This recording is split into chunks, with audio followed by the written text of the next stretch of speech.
Make sure that we start on time. Really quickly before we get started, for those of you that have been following live, I have Instagram over here. Over here, I have Facebook, LinkedIn, and YouTube.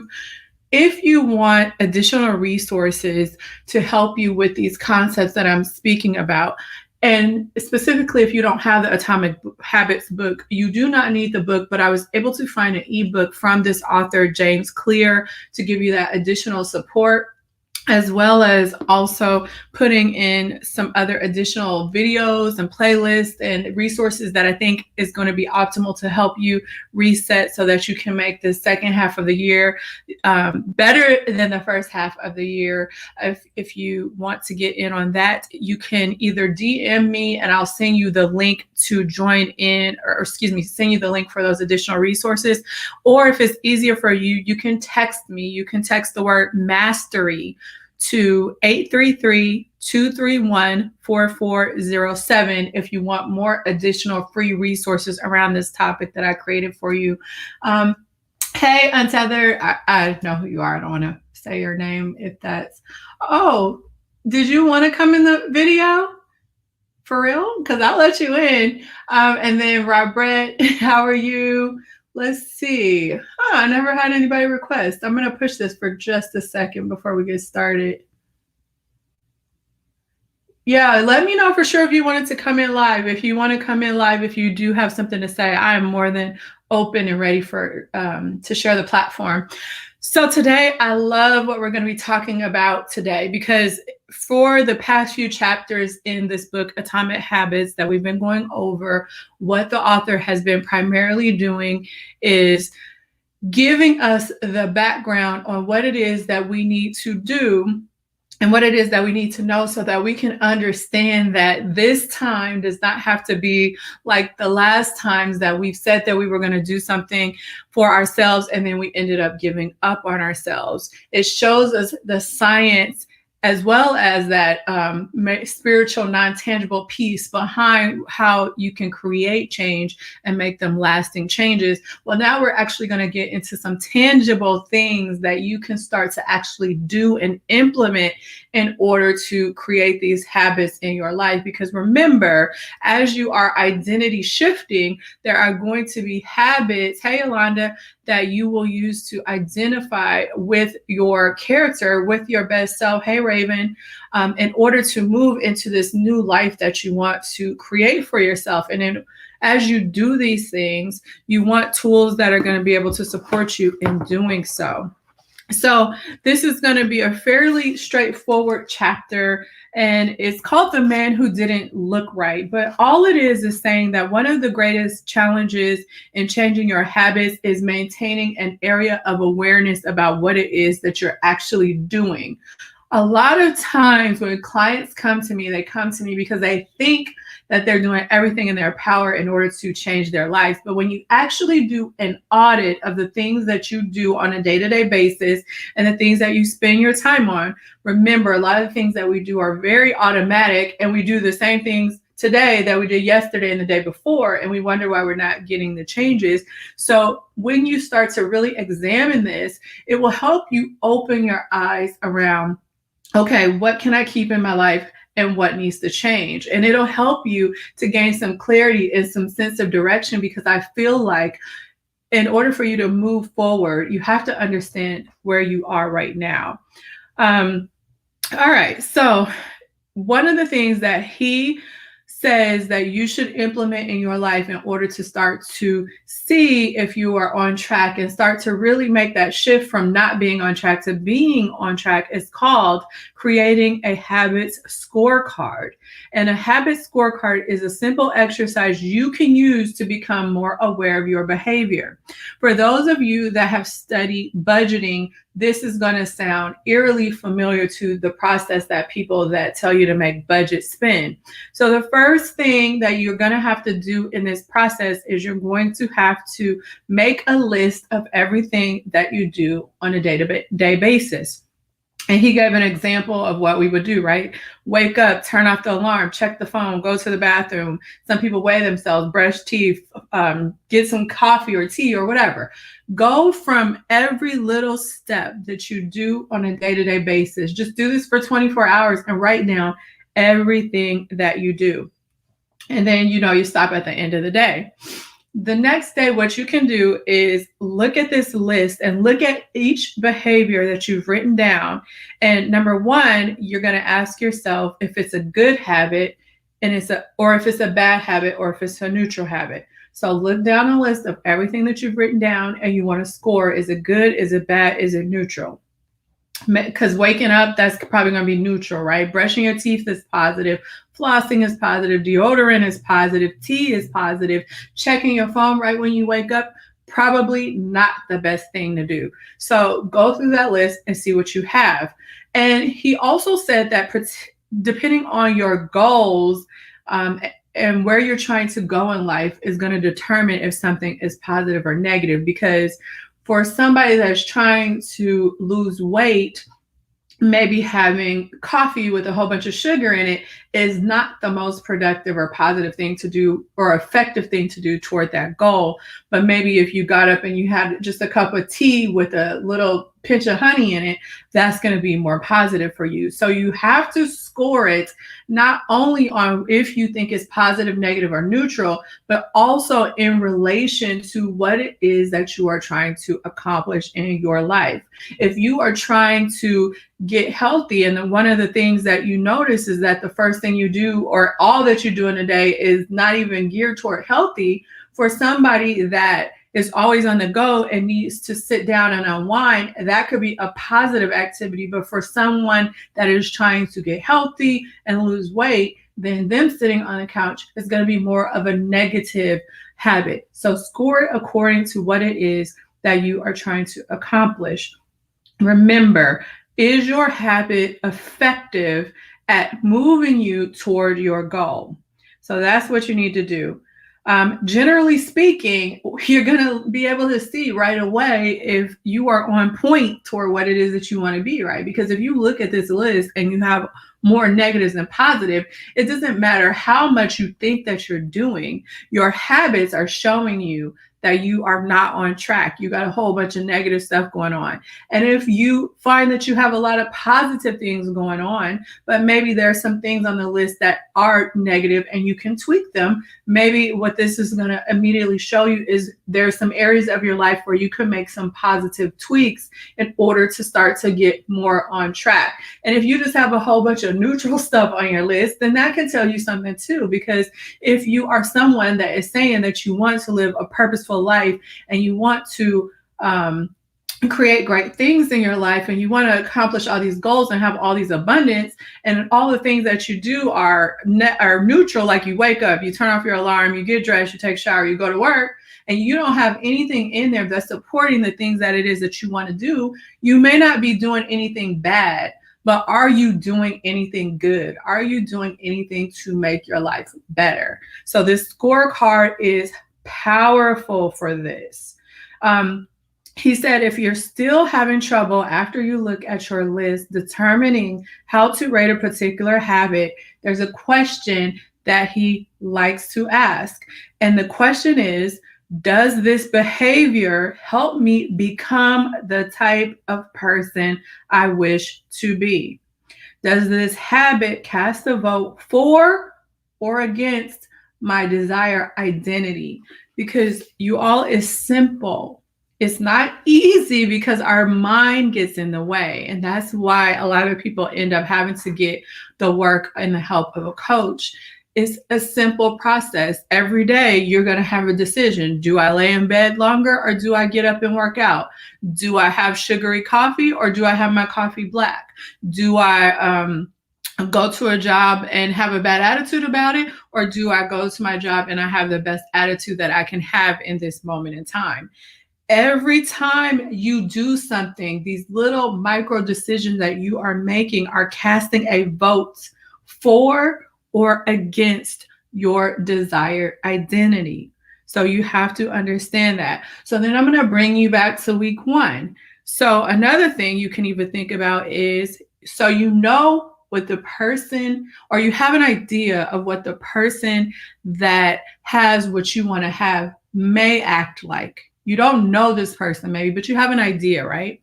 So what would she be doing in these situations? What would she be thinking? What would she be feeling? How would she be spending her time? Do her habits look like the habits that you have written down after you do this habit scorecard?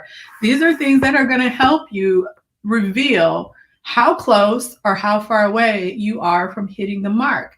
And it's not to beat yourself up about it. And it's not to get discouraged or feel like you're never going to get where you want to be, but it's about being truthful about where it is that you're starting from, so that you can start to really know what you need to incorporate and how much you need to incorporate and how hard you have to go in order to get where you want to get, especially if you have aggressive goals that some of you have around being the greatest in your field or saving money or anything like that. Those are big goals. So as you create this habit scorecard, he said there's no need to change anything at first. The goal is simply to notice what's going on. And that's the same way that I look at this. I do something similar to this with my private clients, where I have them audit their life, but then start to create a life of the person that they want to be. And they do the habit scorecard based on what the person that they want to be would be doing. That way that they can make those powerful shifts faster. We just jump right in. We just get started. But he's telling you, don't just get started. Observe your thoughts and actions, and don't judge yourself. Don't blame yourself, and don't even praise yourself if you think that you're on a good job or doing a good job. What you're doing right now is just acknowledging and observing, because the first step to changing bad habits is to be on the lookout for them. And if you feel like, he said, you have trouble doing this audit honestly, then what you can start to do is say out loud the action that you were thinking of taking, as well as what the outcome would be.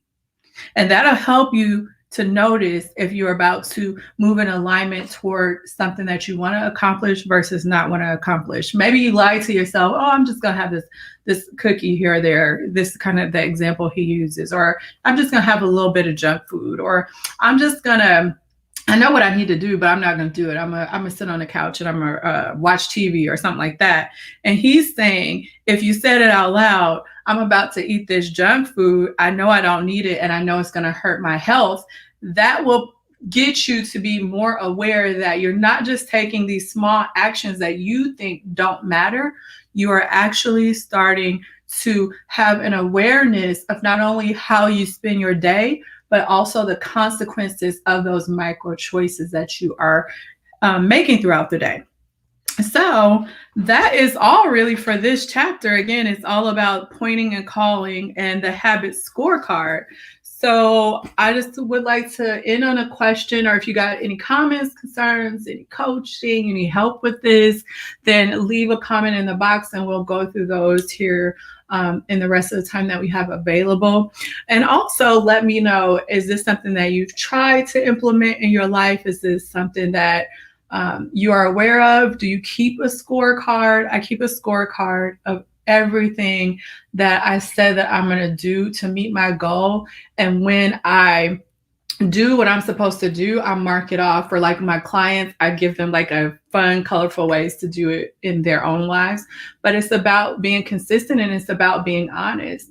It's kind of like a budget, right? If you don't know where your money is going and you think that you should be saving a whole bunch of money, but then you look at your account and you don't, usually it's not your house payment or your car payment or things like that that are making you broke. It's the nickel and diming that you do in your life that gets you further and further away from your goals, because those are the things that you can actually tighten up and change.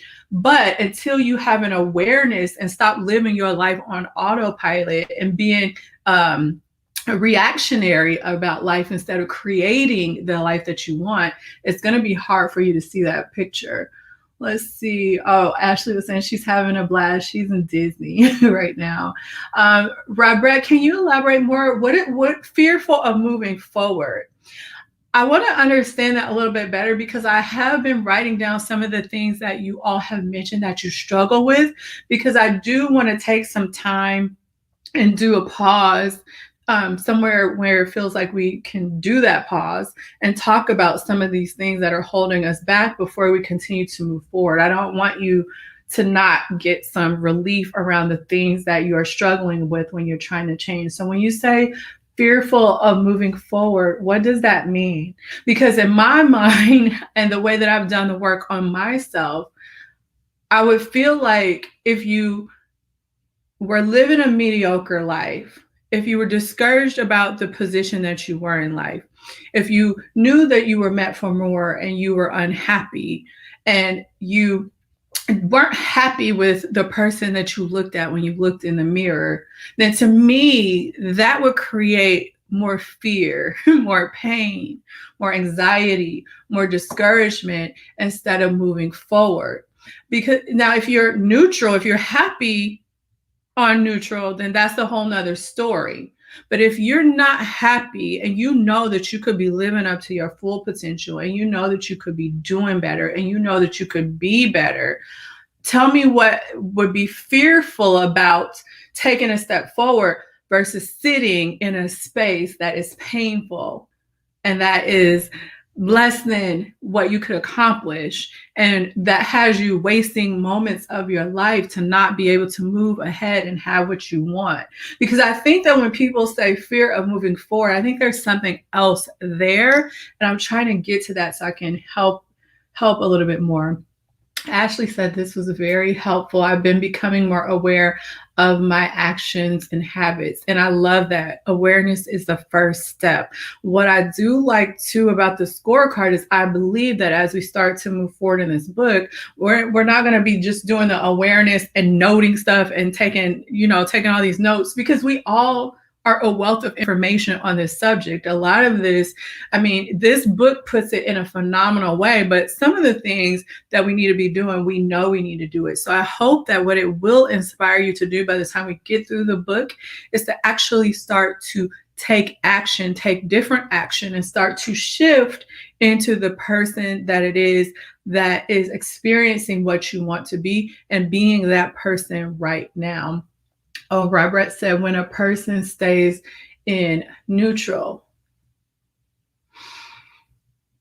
If someone has a fear of moving forward and they stay in neutral, oh, I see. You don't have to be talking about you. I'm just saying that anytime you have to be aware that when you're bringing something up and I'm asking you about the questions or what you're talking about, I'm not talking about it or getting you to elaborate on it because I think you have a personal issue. 9 times out of 10, just because I work with private clients and they say the same things, or I get DMs for people that watch the replay and emails and they struggle with the same thing that you guys are talking about. And so it helps me understand so that I can be more helpful to you when I'm presenting the information. Let's see, she said, I'm not talking about me. I'm saying when a person stays in neutral may be comfortable and safe. I get it. So neutral can be comfortable and safe. However, I'm going to say no. There was a time that I went to church with Greg. It was maybe like a couple years ago, and they were doing a sermon around comfort. And you have to understand that the reason why God put you on earth or universe, whatever you believe in, I'm going to say God because that's the way I roll. You have to understand that the reason why God put you on this earth is for you to express and be a channel of God, and through, have that spirit come through you here on earth and experience what it feels like to touch, taste, see, smell, all of that thing in the spirit of God, right? So God is expansive. Expansion means that God wants you to have abundance and to experience all that there is to offer on this earth. That's why we are souls in this earthly body. So if someone is staying neutral and they say it's comfortable, I beg to differ, because like that sermon said, living life is not meant to be living in a recliner, right? God doesn't want you sitting in a recliner for the rest of your life. You are meant to be expansive. You are meant to grow. You are meant to learn. You are meant to be moving forward, up, and better every moment, every day, every minute. So it may be safe because you don't have to ever do anything that's scary or anything that pushes you out of your comfort zone, or anything that makes you question your self-confidence, right? Or learn new skills. So that's safe. But I don't ever think that anybody that is living life in neutral is living a comfortable life. I think it's uncomfortable to be stuck. It's uncomfortable to stay neutral. It's uncomfortable to not have goals. It's uncomfortable to not strive for more. It's uncomfortable to not express what God has put you on this earth to express. And some people may not notice it because it may manifest as boredom, as irritation, as frustration, as all of the things, rather than what you may think that it'll feel like. Depression is a good one. So anyway, that's my thoughts about that. So yeah, Robert, it doesn't have to be you, but I know that if it's being brought up here, and I just know from experience that other people do struggle with this type of stuff, so it is helpful. Anybody else have any comments, suggestions, or like Robert just noticed that some other situations in life that you'd like me to talk about?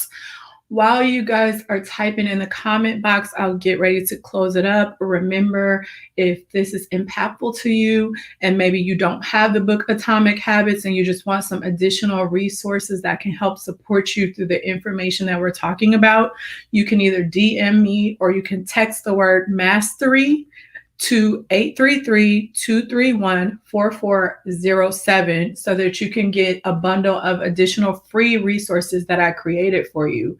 And then there's a handful of you that know that I can give you all the information in the world and I can teach you everything that you need to know to change your life. But the thing that you struggle with the most is actually putting action behind all of this knowledge that you have and actually holding yourself accountable and taking the steps in order to gain the clarity and the sense of direction you need to move forward, but then also to take those consistent steps forward without giving up on yourself and without getting discouraged. And if that is you, then I promise that I can help you. I have a proven system that if you do what I say, because I'm bossy, but if you do what I say, I can guarantee at the end of our time together, your life will be better. And so if you are tired of struggling and you need help and support in that way, then I do have slots available for private coaching.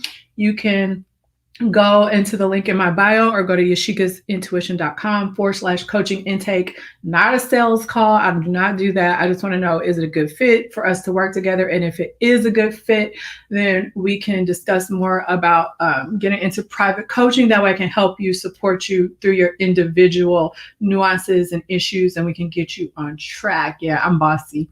And then Ashley said, I need to go into the program and look at all the material you have in there. Yes. Ladies, and this is another side announcement.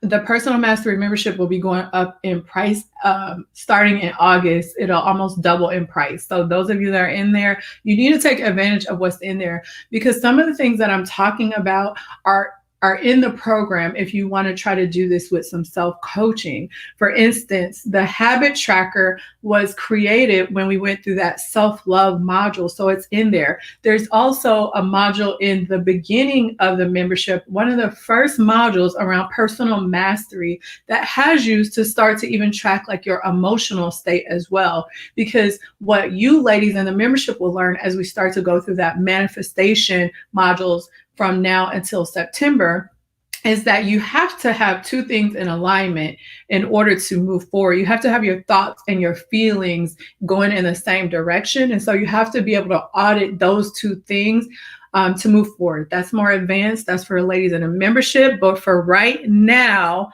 you have everything you need to know from these daily live streams to get started and then get those additional resources that I just mentioned. And if you need help with it, stop struggling, stop being scared. You do not have to do this alone. And when you get help, it is one of the most invaluable investments that you can make if you just trust that if you're being called to step forward and get the help, that is going to help you. Ashley says she's learning how to control her emotion. It gets hard, man. I need guidance. Yeah, try that first module. And then also, Ashley, in August, we will specifically in the membership be learning how to control our feelings and our emotions so that we can self-regulate in order to manifest quicker.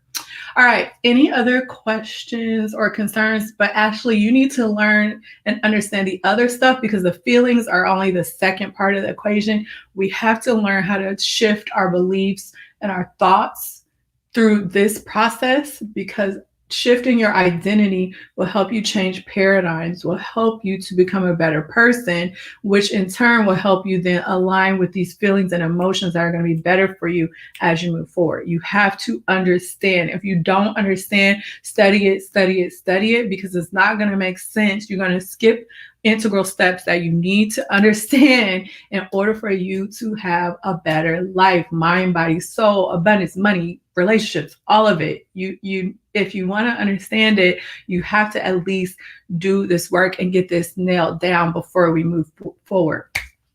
All right, I don't see any other questions, so oops, makes sense, because my thoughts are what triggers my words, actions, and emotions. Exactly. Your thoughts trigger everything. So once you get those on point, then everything else falls into place. And the easiest way to get your thoughts on point is to shift the way that you identify yourself. Who are you? Are you Ashley? Like you just said, I need to learn to control my emotions. Are you Ashley that needs to learn how to control your emotions? Or are you Ashley that is emotionally intelligent, emotionally secure? She's even, she's balanced, she's living her best life. See how you even have to change the way that you identify who you are. And that's what this book is trying to get you to do, trying to define yourself in a different way. Because if you define yourself as I'm Ashley, I'm emotionally stable, I'm balanced, I'm out here, I'm living my best life, you automatically would then start to lock in to behaviors that help you to control your emotions. So that's something to think about. All right, I'm gonna let you guys go. I'll see you tomorrow, same time, same place. If you have any questions, comments after, then DM me. All right, see you tomorrow. Bye, everybody.